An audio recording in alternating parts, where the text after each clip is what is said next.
Assalamualaikum warahmatullahi wabarakatuh. Selamat bertemu kembali anak-anakku. Pada kali ini Bapak akan menjelaskan tentang listrik statis.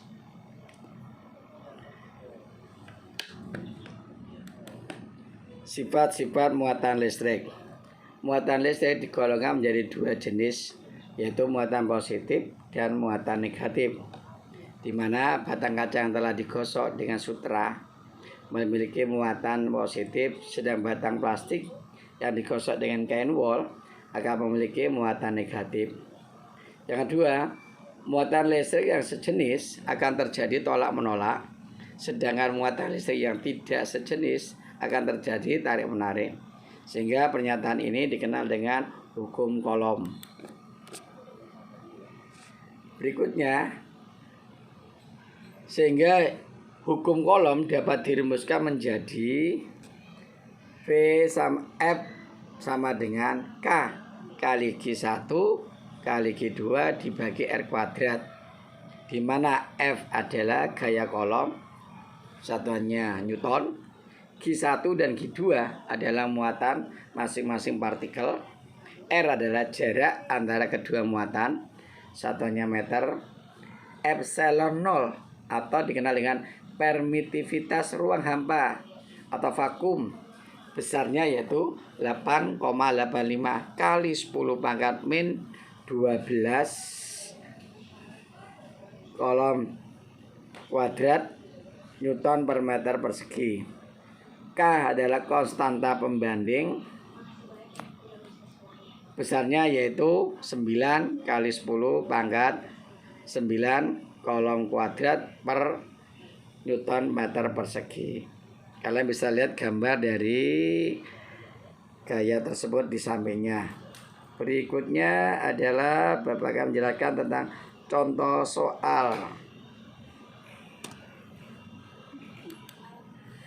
Di udara terdapat dua buah muatan, besarnya 10 mikrokolom. Yang kedua adalah 40 mikrokolom yang terpisah dalam jarak 20 cm. Pertanyaan pertama yaitu tentukan berapakah besar gaya interaksi kedua muatan tersebut. Yang B, apabila kedua muatan ditempatkan di suatu medium yang konstantanya dielektrikumnya 3, berapakah gaya yang dialami oleh muatan 40 mikrokolom. Penyelesaiannya sebagai berikut anak-anakku. G1 adalah 10 mikrokolom, kalau diubah jadi 10 kali 10 pangkat min 6 kolom. G2 juga sama, yaitu 40 mikrokolom, kita ubah jadi 40 kali 10 pangkat min 6 kolom. Sedang R atau jaraknya adalah 20 cm, diubah dalam satuannya meter, ketemunya 20 kali 10 pangkat min 2 meter. Konstantanya adalah 9 kali 10 pangkat 9 Newton meter persegi per kolom kuadrat. Hasilnya kalian bisa lihat di situ anak-anakku. Ketemunya untuk yang A adalah sebesar 1/3 kali 90 Newton. Sedangkan F12 sama dengan F21, hasilnya adalah 90 Newton. Yang berikutnya contoh soal yang kedua.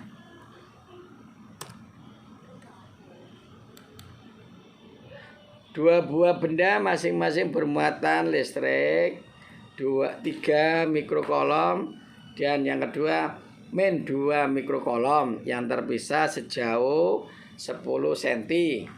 Bila ketetapan kolomnya 9 kali 10 pangkat 9 Newton meter persegi per kolom kuadrat, berapakah besar gaya tarik antara kedua muatan tadi? Diketahui satu bersama anakku, sama tadi pembahasannya sama. Kalian bisa ubah satuannya besaran yang ada ke dalam satuan SI terlebih dahulu, sehingga hasilnya yaitu ketemu 540 Newton. Lanjut berikutnya medan listrik. Medan listrik adalah ruang di sekitar muatan listrik yang apabila ada muatan lain maka akan mengalami gaya listrik atau dikenal dengan gaya Coulomb. Medan listrik di sekitar dua muatan kalian bisa lihat, yaitu medan listrik di antara dua muatan positif, itu gambarnya sebelah kiri. Sedangkan medan listrik di antara muatan positif dan muatan negatif, kalian bisa lihat, bedakan gambarnya keduanya. Tuh bisa kalian perhatikan. Berikutnya persamaannya, yaitu E sama dengan F dibagi Q sama dengan kali K G kali G kuadrat, G besar dibagi R kuadrat dibagi Q, atau E sama dengan K kali G dibagi R kuadrat, di mana E kuat medan listrik, Q adalah muatan listrik, F gaya listrik statis pada muatan, R jaraknya, K sama tetap anak-anakku. Berikutnya arah kuat medan listrik searah dan berhimpit dengan gaya listrik statis yang dialami oleh partikel yang bermuatan listrik positif serta negatif. Kalian perhatikan itu arahnya. Satu keluar, satunya ke dalam. Selanjutnya anak-anakku, contoh soal. Berapa kuat medan listrik bila muatannya Q adalah 4 kali 10 min pangkat 9 Coulomb, mempunyai gaya Coulomb sebesar 400 Newton. Penyelesaiannya kalian bisa lihat di situ. Yang tanya adalah E. Hasilnya ketemu 1 kali 10 pangkat 11 Newton per Coulomb. Selanjutnya contoh soal. Jarak antara titik P dan muatan min 2 mikro Coulomb adalah 10 cm. Tentukan kuat medan listrik dan arah medan listrik pada titik P-nya. Diketahui muatan listrik, kalian bisa lihat sendiri itu hasilnya. Besar dan arah medan listrik pada titik P-nya. Itu hasilnya adalah ketemu E 180 kali 10 pangkat 5 atau sama dengan 1,8 kali 10 pangkat 7 Newton per Coulomb. Arah medan listrik titik A muatan listrik negatif karena arah medan listriknya menuju muatan listrik yang menjauhi titik P. Hukum Gauss. Pengertiannya yaitu flux listrik merupakan ukuran yang menyatakan jumlah garis medan listrik yang menembus suatu permukaan dengan persamaan seperti UB anak-anakku sama dengan EA, yaitu flux listriknya itu hasilnya kuat medan listrik tentu luasnya adalah A. Selanjutnya hukum Gauss. Jumlah garis medan yang menembus suatu permukaan tertutup sebanding dengan jumlah muatan listrik yang dilingkupi oleh permukaan tertutup tersebut. Ya, dari Gaussnya anak. Itu rumusnya anakku. Selanjutnya contoh soal jarak dua muatan.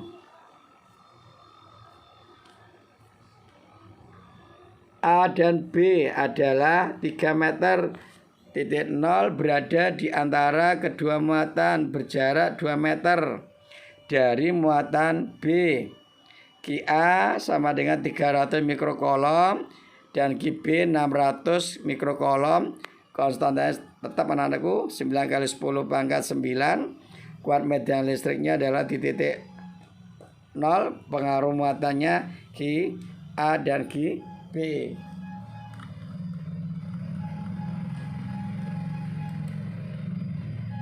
Nah, coba kalian lihat sendiri.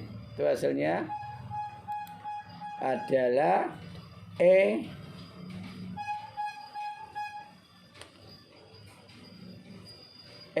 sama dengan EA ditambah EB 2700 kali 103 Newton per Coulomb ditambah 5400 dikali 103 Newton per Coulomb Hasilnya yaitu E 8100 kali 103 Newton per kolom, ketemunya 81 kali 10 105 Newton per kolom. Tuh, kalian bisa lihat sendiri hasilnya anak-anakku. Selanjutnya potensial listrik. Pengertian bersamanya adalah potensial listrik pada suatu titik merupakan besarnya energi potensial tiap satuan muatan yang berada di titik tersebut, yaitu V sama dengan EP dibagi Q, atau V sama dengan K kali Q dibagi R, di mana F itu adalah V adalah potensial listrik di titik P, konstanta tetap anak-anakku, muatannya adalah Q, R jarak titik dari muatan tersebut. Selanjutnya,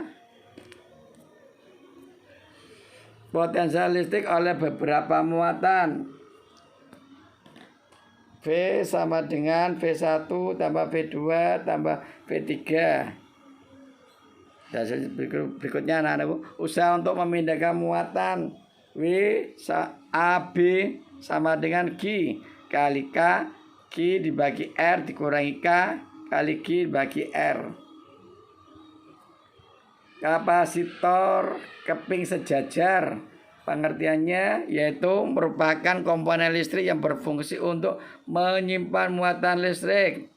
Q sama dengan C kali V, di mana Q muatan elektron, Q muatan elektron, C nilai kapasitansi dalam farad atau F, V besar tegangannya. Perhitungan kapasitansi kapasitor keping sejajar adalah C sama dengan epsilon 0 kali A atau luasnya dibagi dengan D, di mana dia ada jarak antar keping anak-anakku. Selanjutnya, contoh soal. Pelat-pelat sebuah kapasitor pelat sejajar dalam ruang hampa terpisah sejauh 5 mm dan luasnya 2 meter persegi. Sebuah selisih potensial 10 kV diaplikasikan sepanjang kapasitor itu. Hitunglah yang A kapasitansinya, B muatan pada setiap pelat, C medan listrik dalam ruang di antara pelat-pelat itu. Penyelesaiannya yang A adalah ketemu 3,54 kali 10 pangkat 9 farad. Yang B adalah Q sama dengan CF itu ketemu 3,54 kali 10 pangkat min 5 kolom. Sehingga muatan pada kapasitor itu adalah plus 3,54 kali 10 min 5 min pangkat min 5 C. Dan yang kedua adalah min 3,54 kali 10 pangkat min 5 kolom. Untuk besarnya beda listrik adalah ketemu 2 kali 10 pangkat 6 Newton per kolom. Contoh soal. Kapasitas kapasitor keping sejajar. Sebuah kapasitor keping sejajar memiliki keping persegi dengan panjang sisinya 10 cm yang dipisahkan oleh jarak 1,5 mm. A. Hitung kapasitasnya. B. Jika kapasitor itu dimuati oleh baterai 6 volt, berapa banyak muatan yang dipisahkan dari satu keping ke keping lainnya? Jawabannya sebagai berikut anak-anakku. Untuk yang A ketemu 59 kali 10 pangkat min 10 farad atau 5,9 nanofarad. Sedang B beda potensialnya ketemu itu muatan kapasitor Q-nya dihitung dengan persamaan berikut itu, yaitu C sama dengan Q dibagi V, Q kecil sama dengan C kali V, hasilnya yaitu 35,4. Selanjutnya, rangkaian kapasitor. Yang pertama rangkaian seri, persamaannya kalian bisa lihat sendiri tuh, kemudian anakku tinggal menjumlahkan V sama dengan I R. atau kecil itu A dan B kecil sama anak-anakku. Mudah. Sehingga V sama dengan I kali R total. Sedangkan untuk rangkaian paralelnya, maaf sebelumnya itu ada contoh soal. Perhatikan gambar 1,2 atau sama ini. Suatu rangkaian tahanan yang dihubungkan secara seri. Diketahui R1 2 ohm, R2 5 ohm, R3 3 ohm dan tegangan sumbernya adalah 20 volt. Maka hambatan penggantinya yang ditanyakan arus yang mengalir pada rangkaian tersebut. Yang ketiga adalah tegangan pada masing-masing tahanan. Kalian bisa lihat sendiri pembahasannya. Kemudian anakku, N-nya tinggal menjumlahkan. Untuk yang pertama adalah yang A, ketemu R1 10 ohm. Yang kedua untuk tegangannya atau I, kuat arusnya 2 ampere. Yang C, tegangannya adalah ketemu 4 ohm. Yang V2, kalau tadi V1-nya, V2 atau tegangan kedua adalah 10 ohm. Dan tegangan ketiga adalah 6 ohm. Sekarang yang rangkaian paralel. Hampir sama anak-anakku dulu di SMP. Kalian pernah melihat rangkaian seri dan paralel. Langsung ada contoh soal. 3 buah resistor akan dirangkai secara paralel.